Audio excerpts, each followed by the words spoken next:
നെൽകർഷകർക്ക് കേരളം നൽകുന്ന പ്രോത്സാഹന ബോണസ് ഇനിയും വർദ്ധിപ്പിക്കാൻ കൃഷി വകുപ്പിന്റെ ആലോചന. അധിക പ്രോത്സാഹന ബോണസ് നിർത്തലാക്കണമെന്ന കേന്ദ്ര നിർദ്ദേശത്തിൽ കർഷകർക്ക് ആശങ്ക വേണ്ടെന്നും സംസ്ഥാന സർക്കാരിന്റെ ഉറപ്പുണ്ട്.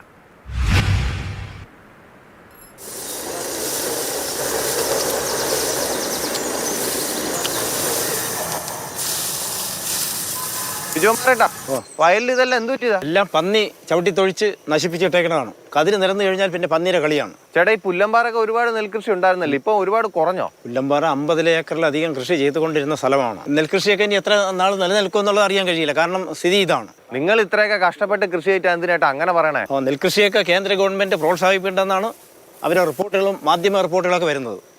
അതൊക്കെ മാനസികമായി ബുദ്ധിമുട്ടിലേക്കാണ്. ചേട്ടാ, അത് കേരളം സമ്മതിച്ചിട്ടൊന്നുമില്ല.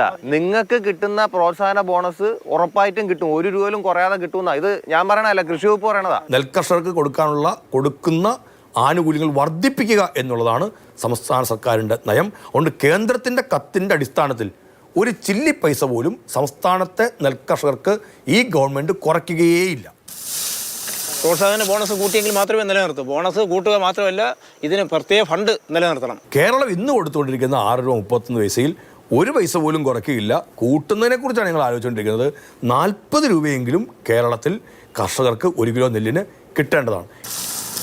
പൂർവീകർ ചെയ്തിട്ടുള്ള എല്ലാ കാലഘട്ടങ്ങളും നെൽപ്പാടങ്ങൾ ഉണ്ടാക്കിയത് നെൽകൃഷി നിലനിർത്തിക്കൊണ്ടാണ് മറ്റെല്ലാ കൃഷികളും നിലനിർത്തുന്നത്. മില്ലറ്റ് വേണം, അത് ആവശ്യമാണ്. പക്ഷേ നെൽകൃഷിയെ തകർത്താൽ എല്ലാം തകർന്ന് തരിപ്പണമാകും. ചേട്ടാ, മില്ലറ്റ് കൃഷിക്ക് അനുയോജ്യമായ സ്ഥലങ്ങളിൽ മില്ലറ്റ് കൃഷി ചെയ്യും. നമ്മുടെ നാട്ടിൽ മില്ലറ്റ് കൃഷി അത്ര മോശമൊന്നുമല്ല.